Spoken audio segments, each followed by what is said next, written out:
গতকাল আমাদের দেশটায় তারেক রহমান দীর্ঘ 18টি বছর আমাদের দেশের মাটিতে পা ফেলেছেন। এই দেশটায় তারেক রহমানকে আগমনকে কেন্দ্র করে সারা বাংলাদেশে একটা উৎসবমুখর পরিবেশ হয়েছে।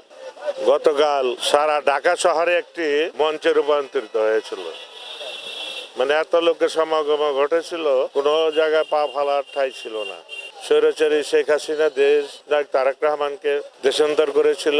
এছাড়াও দেশে তারেক রহমানকে আগমনকে কেন্দ্র করে এই আওয়ামী লীগ এবং অন্যান্য কিছু বিতর্কিত রাজনৈতিক দল আছে, তারা চেয়েছিল দেশটা তারেক রহমান যাতে বাংলার মাটিতে পা না ফেলতে পারে।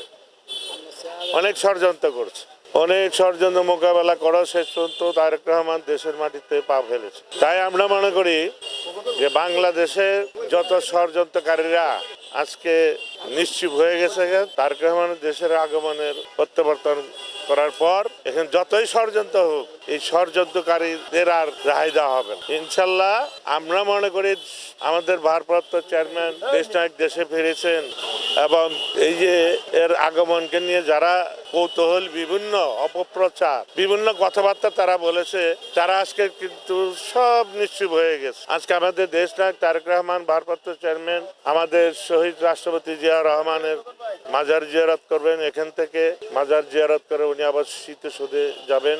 এখানেও আজকে লাখ লাখ লোক উনির পিছনে। আমরা যারা কর্মী আছি, আমরাও সেনাবাহিনী বিজিবির মতন আমরাও সিকিউরিটি হিসেবে দায়িত্ব পালন করবো ইনশাল্লাহ। আসলে তারেক রহমানের যে 31 দফা কর্মসূচি দিয়েছিলেন সেটা বাস্তবায়নের লক্ষ্যে আমরা নির্বাচনের পাশাপাশি জনগণের কাছে আমরা ধানের শীষ মার্কে ভোটও চাচ্ছি এবং 31 দফা এদেশের মানুষের ভাগ্য পরিবর্তনের কর্মসূচি আছে। আগামী দিনে বিএনপি ক্ষমতা আসলে তারেক রহমানের যে 31 দফা কর্মসূচি দিয়েছে সেই কর্মসূচিগুলো আমরা ভোটারদের কাছে অবগত করে যাচ্ছি। আগামী 12 ফেব্রুয়ারি যে জাতীয় নির্বাচন অনুষ্ঠিত হতে যাচ্ছে, আমরা মনে করি একটা সুষ্ঠু লেভেল প্লেইং ফিল্ড নির্বাচন হবে।